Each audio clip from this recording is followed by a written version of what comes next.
So a few months ago, my TMP valve, temperature and pressure relief valve on my water heater was leaking. So I bought a new one, swapped it out. Not a huge deal, 30 bucks. Actually kind of surprised. It's pretty corroded on the dry side that goes down to the floor. Whereas on the hot water side, can't really see it with the lighting, but it's not all that bad. So kind of a mystery there, but maybe it's just condensation on the outside of this and getting enough oxygen and water actually caused it to corrode from this end, or who knows, whatever. But reason for this video is got me thinking. I thought these were just pressure relief valves, that when pressure builds up on your hot water heater from something going wrong, it's boiling water producing steam or something like that. Instead of your pipes exploding, the pressure is able to push against this valve seat, against that spring, and just discharge your high pressure steam or water out and relieving the pressure. But supposedly these also work on temperature, and try to Google it, try to ask ChatGPT, and I just got the vague, it just works and senses temperature, which is not particularly satisfying. So I'm guessing, I have no idea what this white piece is, and I'm guessing that's what's doing it. So I don't know if it's dissimilar metals, dissimilar thermal expansion, or some piston here, some gas or some liquid that boils and can push up against here independent of pressure. I don't know. So figured I'd make this video, cut into it, and expose to the world of how these things work, with what big plumbing is hiding from you. So got out the Dremel and was thinking, let's just start blasting through it, cut it out, and see what's in it. But then I thought, well, as soon as I cut it, it won't work. And I guess it'd be kind of cool to see if we could heat this up without having a pressure. Does it actually open? So got a heat gun, guessing. Supposedly it opens up at 210, 212, something around there. Fahrenheit, 100 C for non-Americans. So yeah, I think we can get this pretty toasty with just the heat gun. Okay, so this is what it looks like before I heat it up. Got the heat gun ready to go. Got some nice flammable cardboard down. And let's see if we can see that valve open up just by heating, I guess, this white bit.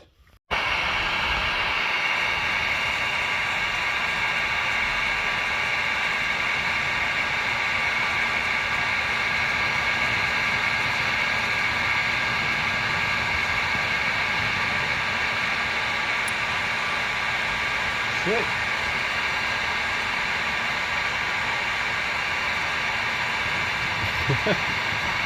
It actually worked. Wow. I don't know what I expected, but there it is.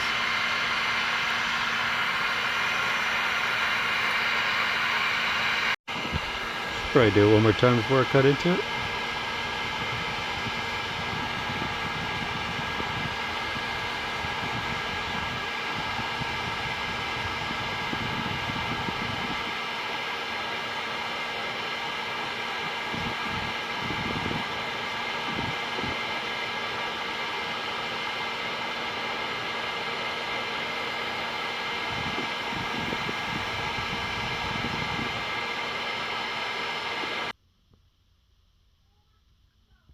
Pretty close to 200 Fahrenheit. It's already cooling. It's hard for me to get exactly on that piece. Alright, let's see what they're hiding from us. I'm going to attempt to hold this with my knees. I use two hands on this.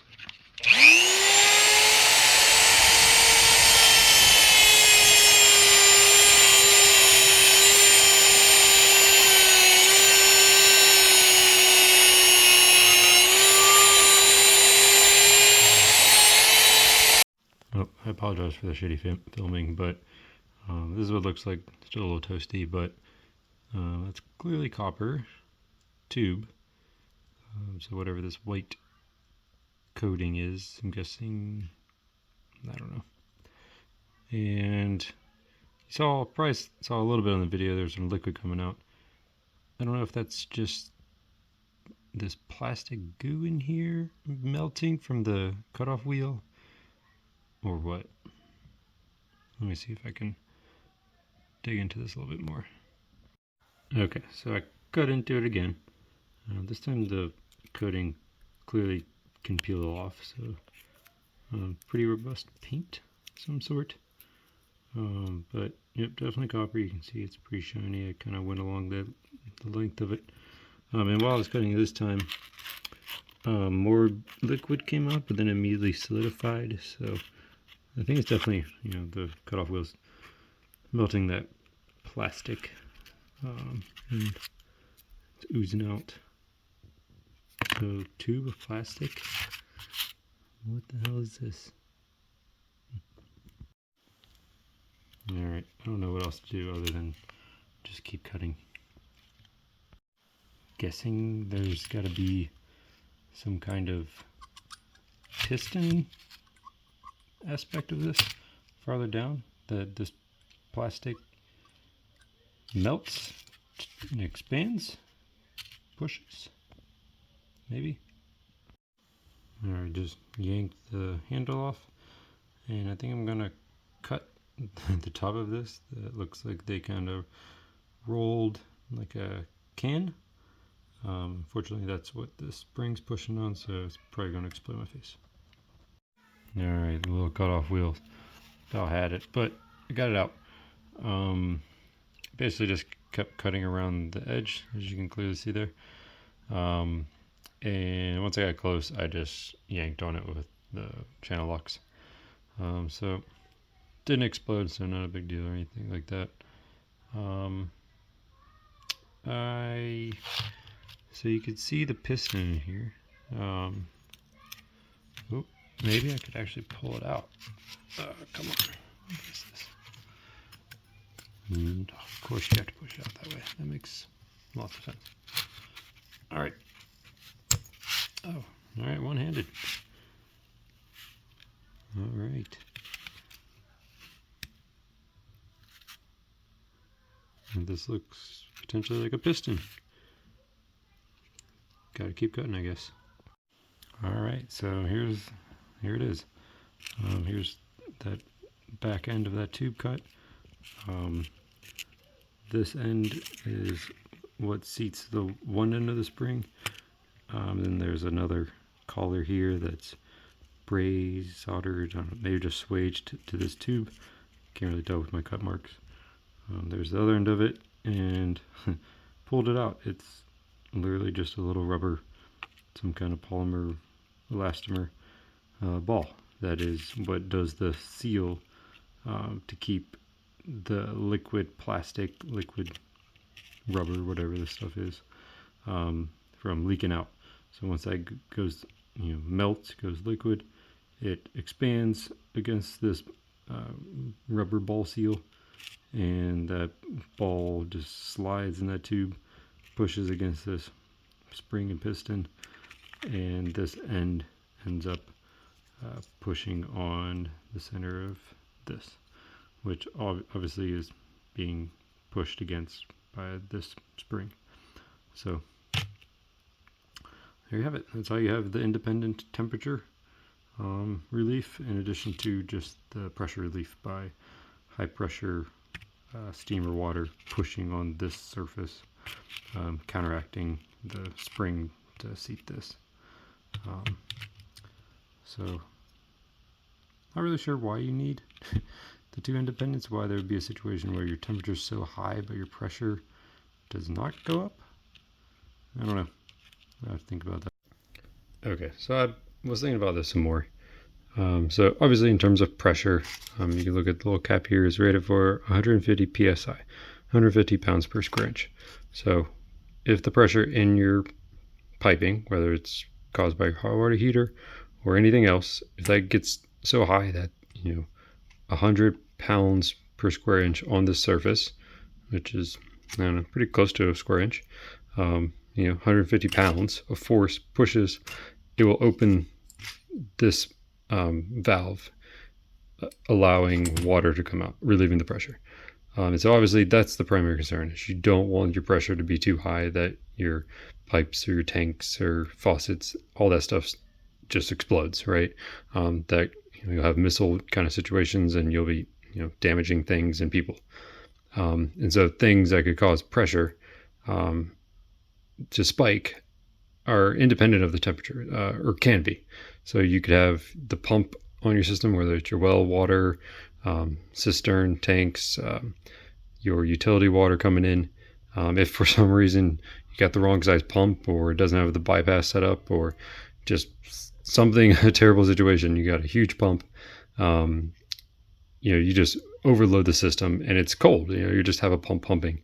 And so you could have a situation where that you have high pressure without any amount of temperature rise. Or if you have 2 hot water heaters in your house, you have a pretty big house.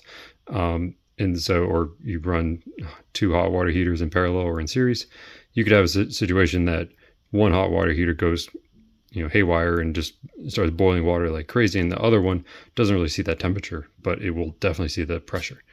So definitely need the pressure relief, and again, that's really what you care about. But I was thinking about the temperature aspect of it. Why do they have that? And so it relieves that. Where is it? Lost it. There it is. 210 Fahrenheit. And so I looked up the saturation temperature of water at 150 psi, and that's at 365 Fahrenheit. So that's if you have a runaway hot water heater and you start boiling water, it's going to build up pressure, and then the saturation temperature, you're going to cruise along that steam table. And so this 210 Fahrenheit is quite a bit of a lower relief point. It's going to open up well before the 150 psi. And so I think really the temperature is protecting, on an earlier case, sooner, a runaway hot water heater, whether it's electric or gas. You're just dumping in way too much energy, way too much heat. And so if the temperature of your water gets to the point that it's 210 Fahrenheit, you don't want your hot water heater that hot. You're not going to set it for that hot. Normally they're at 130, 150 Fahrenheit, in that range. And so if it's at that high of a temperature, something's wrong. And so they can independently, you're not actually changing the temperature, unfortunately. All this is going to do is sense that the temperature's high, the plastic melts, it expands, pushes it on that piston and opens it up. But it will relieve pressure before you even climb up the 150 psi. So as soon as you hit 210 Fahrenheit, it will open up and you won't build any pressure. It will just be open because it will stay hot from that steam or water heating that tube, and then it's popped open and then constantly relieving. So I think I get it.